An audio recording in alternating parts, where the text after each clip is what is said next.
유방암 내분비요법의 부작용 관리라는 제목으로 한번 준비를 해봤는데 내분비요법을 슬기롭게 지속하기 그런 내용입니다. 왜 이런 부제를 달았냐? 제가 내분비요법을 슬기롭게 지속하지 못하시는 분들이 생각보다 많기 때문에 그렇습니다. 그래서 내분비요법을 슬기롭게 지속하는 방법을 지금부터 한번 여러분과 시작해 보도록 하겠습니다. 우리가 내분비요법이 무엇이냐? 폐경 전 여성에서는 타모ක්시펜을 쓰고요. 그 다음에 폐경 후 여성에서는 주로 아로마테이제 억제제를 쓰게 되겠죠. 하지만 폐경 전 여성에서도 난소를 억제하는 그런 주사를 함께 졸라덱스라고 하는 난소 억제 주사제를 맞으면 역시 아로마테이제 억제제를 사용할 수 있습니다. 폐경 후 여성도 아로마테이제 억제제를 주로 쓰지만 타모ක්시펜을 사용하는 경우도 간혹 있습니다. 폐경 전 여성은 그러면 난소 억제제를 맞지 않고 타모ක්시펜을 그러니까 아로마테이제 억제제를 맞게 되면 난소에 아주 큰 부작용을 일으켜서 문제가 심각해질 수가 있죠. 그래서 난소 억제제 없이는 아로마테이제 억제제를 사용하지 않는다라고 이해하시면 되겠고요. 타모ක්시펜, 제일 먼저 만들어진 오리지널 약은 놀바덱스라는 약입니다. 이 놀바덱스라는 약은 선택적으로 에스트로겐의 수용체를 조절하는 그런 약인데 유방 내에서는 에스트로겐의 작용을 못하게 하는 에스트로겐 수용체에 결합을 해서 실제로 여성 호르몬이 작용하지 못하게 하는 그런 역할을 합니다. 하지만 또 자궁에서는 여성 호르몬과 같은 역할을 하기 때문에 우리 자궁에 문제가 생기는 경우가 간혹 있다라는 것이죠. 그래서 여기 써 있는 것처럼 유방은 에스트로겐 기능을 억제하고 뼈 중추신경계 심혈 경우에는 자극을 하기도 하고 억제를 하기도 합니다. 하지만 자궁 내막이나 간의 경우에는 일관성 있게 자극을 하기 때문에 자궁 내막 같은 경우에는 이제 증식을 할 수 있는 그런 문제가 생긴다는 거죠.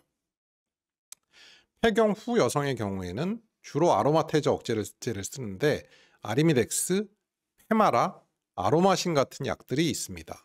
또 에이덱스라는 약도 있는 것 같고요. 여러 종류의 약들이 이제 한국에서도 나오게 되겠죠. 이런 약들은 우리가 피하에서 지방을 여성 호르몬으로 바꾸는 그런 데 필요한 아로마테이제라는 효소를 억제하는 약입니다. 다시 말해서 나이가 들면 난소의 기능을 못 하잖아요. 난소의 기능을 못 하니까 그 난소에서 만들어진 여성 호르몬이 없죠. 그렇기 때문에 피하에 있는 지방을 이용해서 여성 호르몬을 만들게 되는데 이때 필요한 효소가 아로마타제라는 효소라는 거죠. 근데 얘를 억제하면 결국은 여성 호르몬이 만들어지지 않는다라는 이야기입니다. 그래서 안드로겐이 에스트로겐으로 바뀌는 아로마테이제를 블럭하는 게 아로마테이제 억제제고, 타모ක්시펜은 이미 만들어져 있는 에스트로겐이 유방에 작용하는 것을 억제한다는 것이죠.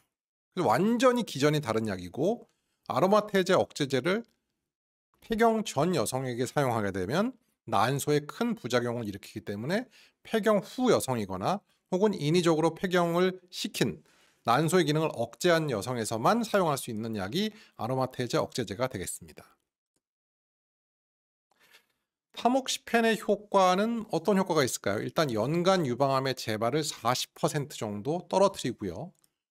연간 유방암의 사망을 30% 감소시킵니다. 정말 어마어마한 약이죠. 어마어마한 약입니다. 그래서 이 약을 호르몬 수용체가 양성인 여성의 경우에는 반드시 드셔야 한다는 것이죠. 사망률이 30%나 감소되는 그런 대단한 약이 어디 있어요. 그렇죠? 근데 문제는 이게 정말 중요한 내용인데, 타모ක්시펜이든 아로마테이제 억제제든 수능도가 낮아요.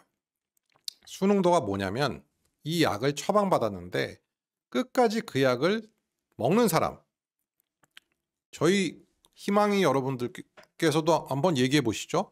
내가 아로마테이제 억제제나 혹은 타모ක්시펜을 처방받았는데 정말 잘 먹고 있는지. 근데 연구를 해보면 타모ක්시펜의 경우에는 40에서 90%, 아로마테이제 억제제는 50에서 90%. 다시 말해서 많게는 반 이상이 약을 처방받아 놓고 약을 안 먹는다는 거예요. 놀랍죠? 아니, 의사의 입장에서는 '내가 처방했는데 약을 왜 안 먹어?' 이렇게 생각할 수 있지만 실제로 환자의 입장에서는 안 먹는 사람이 많다라는 거예요. 5년 이내에 중단할 확률이 50%, 타모xifen 아로마테이저 억제제는 30%, 1년 이내에도 상당히 많은 수가 먹다가 안 먹는다라는 것이죠. 왜 그럴까요? YYYY님 뜨끔하셨는데 실제로 의사가 처방을 해도 환자가 약을 안 먹으면 효과가 없겠죠. 근데 아까 말씀드렸죠. 이걸 먹어야 유방암으로 인한 사망률이 30%나 줄어드는데 이걸 안 먹으면 사망률이 올라가겠죠. 그래서 다음 연구가 바로 그겁니다. 이 내분비요법 타목시펜이나 아로마테이저 억제제의 수능도에 따른 휴게에서 약을 잘 먹느냐 안 먹느냐에 따른 예후를 봤는데 좀 복잡하긴 합니다만은 첫 번째 연구는 10년을 추적 관찰했을 때 재발 감소 효과가 5년에 50%.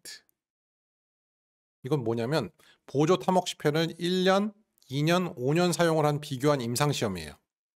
그러니까 1년만 먹고 그만둔 사람, 2년만 먹고 그만둔 사람, 5년까지 먹고 그만둔 사람을 봤을 때 재발 감소 효과가 1년만 먹으면 20%밖에 안 되지만 5년을 먹으면 50%나 된다는 거죠.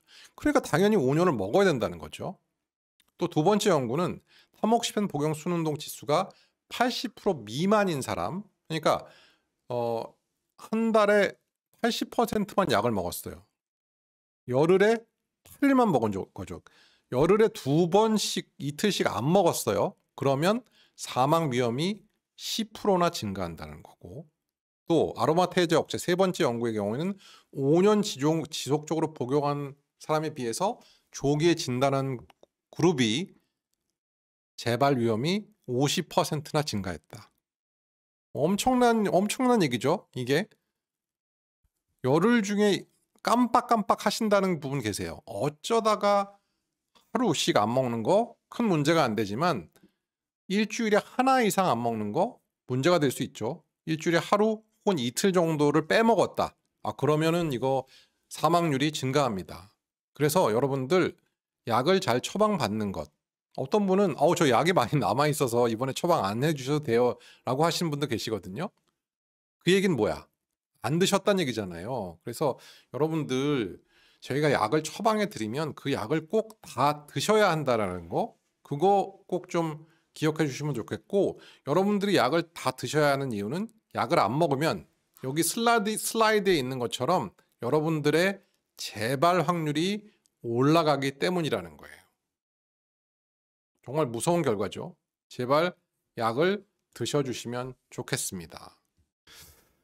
그러면 내분비요법 중단에 영향을 미치는 요인은 무엇일까요? 가장 흔한 게 이제 약의 부작용이에요. 약에 대한 부작용, 조금 이따 말씀드리겠지만 약에 대해서 부작용이 있어서 그만두는 사람이 제일 많죠. 아니, 어떤 분들은 우울증이나 불안, 이것도 사실 부작용이긴 해요. 흡연, 음주, 재발 위험에 대한 낮은 인식. 그까짓 거 뭐 어차피 내가 수술했는데 뭐 이 약 먹거나 안 먹거나 괜찮겠지. 그렇지가 않다라는 거예요. 그래서 인식도가 낮은 사람, 물론 안 먹고도 괜찮은 사람이 있지만 이걸로 예방할 수 있는 분들이 이 약을 안 먹었기 때문에 재발할 수도 있다는 사실은 꼭 기억하셔야 될 것 같아요. 또 여러 가지 기저질환이 있는 분들도 계십니다.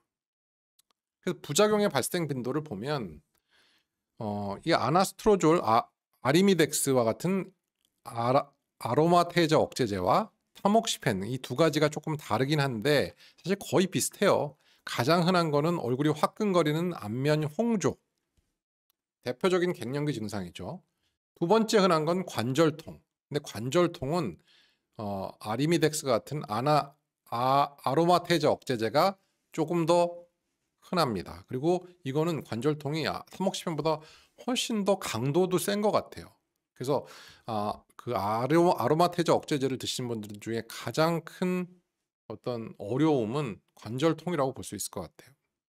왜냐하면 안면 홍조는 사실 폐경이 되신 분들은 한 번씩 다 경험을 했기 때문에 어느 정도 잘 견디시는 것 같아요. 근데 이쪽 폐경 전 여성에서는 타모xifen 드시는 분들이 멀쩡하던 사람이 갑자기 폐경기 증상, 갱년기 증상이 나타나니까 안면 홍조를 가장 견디지 못하시는 것 같는 그런 것들이 있습니다. 적지만은 정맥에 혈전 혹은 색전증이 생기는 경우도 간혹 있습니다.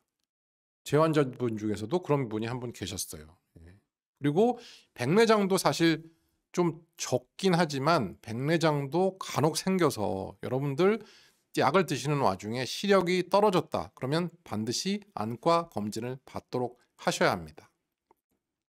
여기 보면 타모xi펜의 흔한 부작용은 정맥에 혈전이 생기는 경우, 그다음에 자궁 내막에 암이 생기는 경우가 타모xi펜에서 조금 더 흔하고요. 아로마테이저 억제제는 관절통, 골절 위험, 왜냐하면 칼슘 레벨이 떨어지기 때문에 골다공증의 위험이 좀 증가합니다. 그래서 이런 것들이 좀 많죠. 둘 다 비슷하게 나타나는 것은 안면 홍조나 혹은 야간의 발한, 약간 으실으실 추운 그런 증상들이 나타날 수 있다는 것입니다. 그래서 첫 번째 가장 흔한 증상인 혈관 운동 증상, 그 열감, 얼굴이 화끈화끈거리는 것들 굉장히 많은 걸로 보고돼 있어요. 한 80% 가까이 이런 증상을 호소하는데 아주 심하게 호소하는 사람이 30% 정도 된다. 이게 중추신경계의 호르몬 작용에 의해서 체온 조절 기능에 장애가 생기기 때문에 그렇대요. 이게 갱년기 증상하고 거의 비슷하다고 보면 되겠죠. 그 아로마테이저 억제제군에서는 한 40~50% 정도 생긴다고 합니다. 역시 폐경 전 여성에서 좀 더 흔하다고 하고요. 예. 이것도 역시 비만인 경우에 더, 사실 좀 비만인 분들이 더위도 많이 타시니까 이런 경우에 더 흔하게 발생하는 것 같습니다. 그래서 이런 경우에 여러 가지 생활 습관을 변화시키는 것만으로도 조금 도움이 된대요.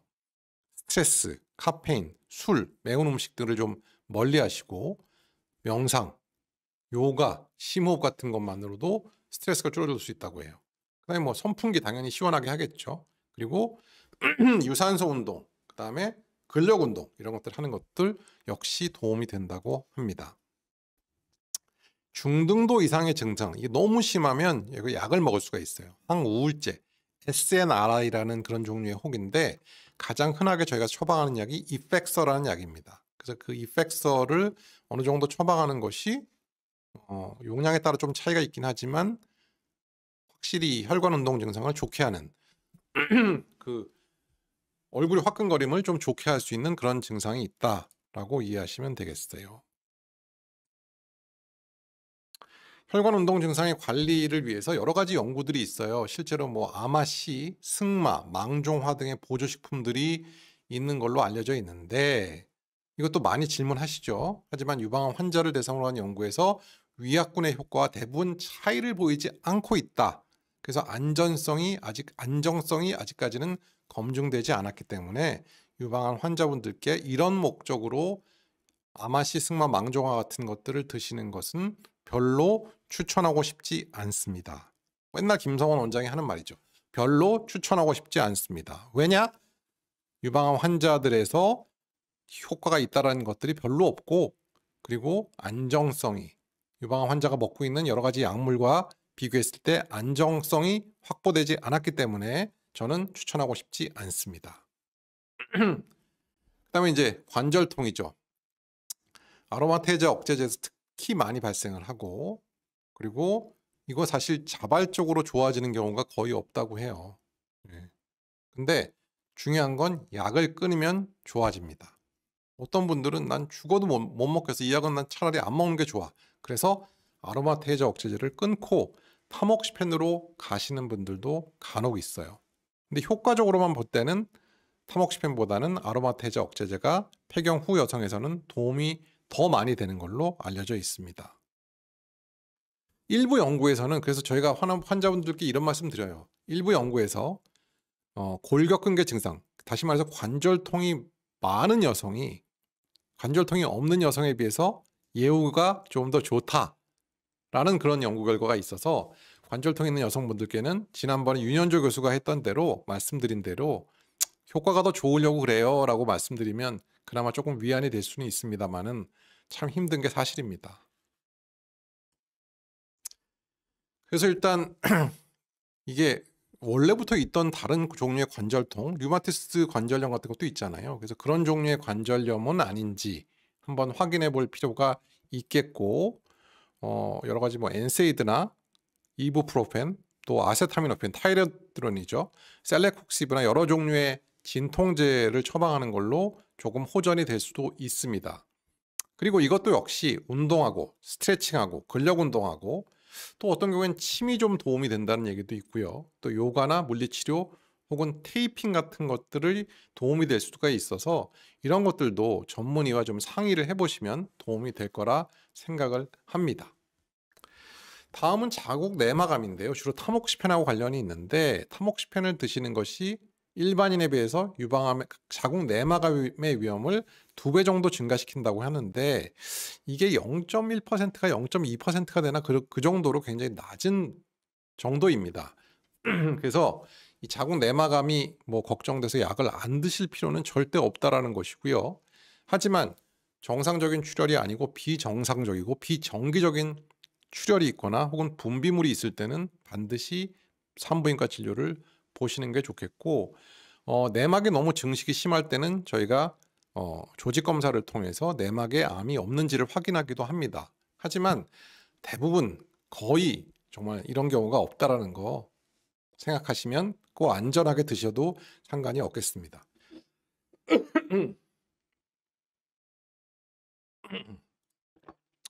정맥혈전증 이것도 정말 드문데 이론적으로는 2~3배 정도 증가할 수 있다고 그래서 다리가 심하게 붓거나 특히 한쪽이 붓죠.